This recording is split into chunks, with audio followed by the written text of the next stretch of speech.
Okay, here's an example of how we go about doing the climate greenhouse effect simulation for assignment 12. So the instructions say make a mark for total count on the tally sheet. Tally sheet is just a piece of paper where I keep track of how many photons we're dealing with. So I'm just going to make a mark for my first one. I don't have a penny, but I have this little washer here. It says make a mark for atmosphere in the atmosphere row of the table. And so let me get the table out. The 2-level atmosphere tally sheet. Actually, I'm just going to use this tally sheet instead of that blank page. Total count. This is trial 1. Total count, atmosphere 1. Place a penny or other marker on an atmosphere cell in the bottom row. So I'm just going to put my marker in that cell right there. That represents a photon that's just been emitted from the surface of the Earth. Now we're going to roll a 4-sided die, and I don't have one of those handy, but I gave you an internet link that you can use to simulate rolling a die. It just gives you a random number between 1 and 4. So I'm going to pick my numbers, which means they're not going to be random. So I'm going to pretend I roll my die and I get a 1.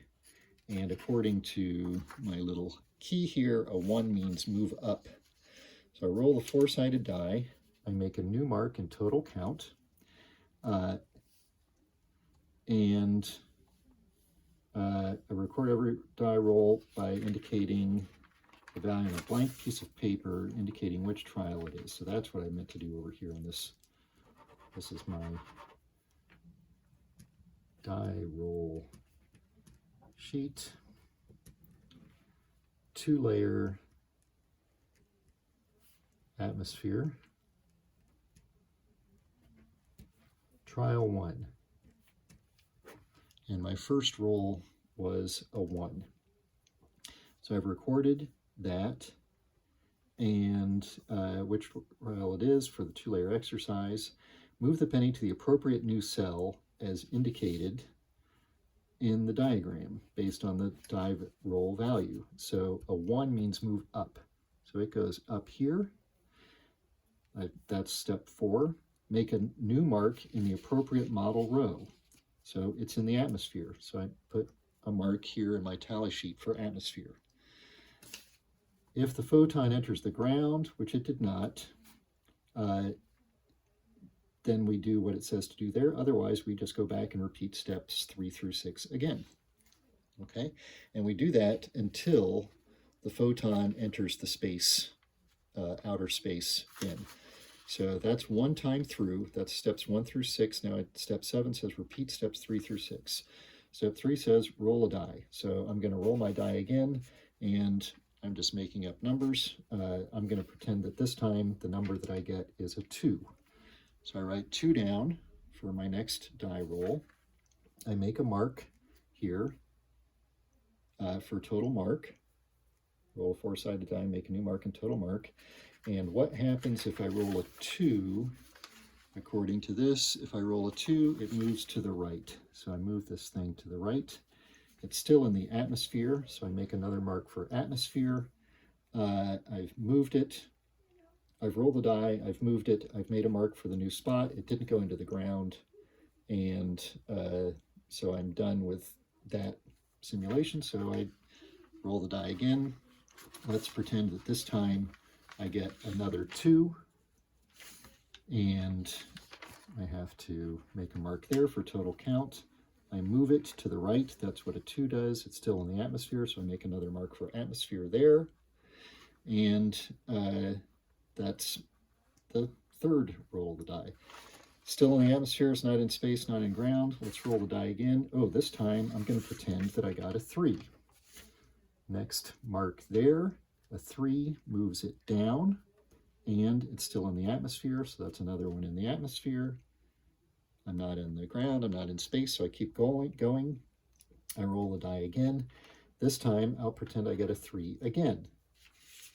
Okay, so I have to increase the total count every time I roll the die. The 3 says move down. So if the photon enters the ground here,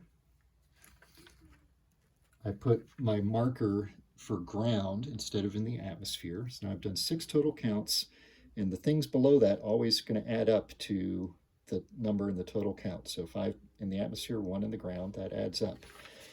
If the photon enters the ground, which it did, automatically move it up to the bottom row of the atmosphere and make a new mark for total count and for atmosphere without rolling the die.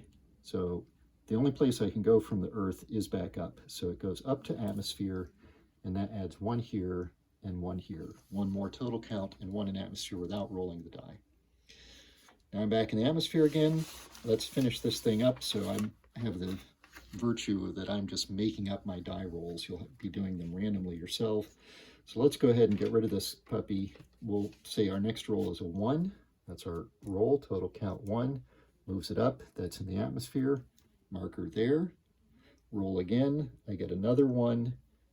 Total count 1. And this time it goes into space. And until repeat steps 3 until the photon enters space, which it has happened. This completes the trial. So in this particular trial, trial 1, we did 9 events. 7 of them it was in the atmosphere. Once it went back to the ground, and then it escaped out to space. So to repeat that whole process 2 more times, the numbers that go here are the averages. So the number here is going to be the average of these 3 numbers. The number here is going to be the average of these 3 numbers, and so forth.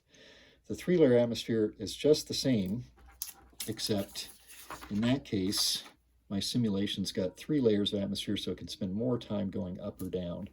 If I'd ever rolled a 4, this thing would have moved to the left. I roll the 2, it moves to the right. I roll a 1, it goes up. I roll the 3, it goes down. But once it goes into space, that ends things. If it goes down to the ground, I don't need to roll a die. I automatically get a 1 the next time and move it up, okay?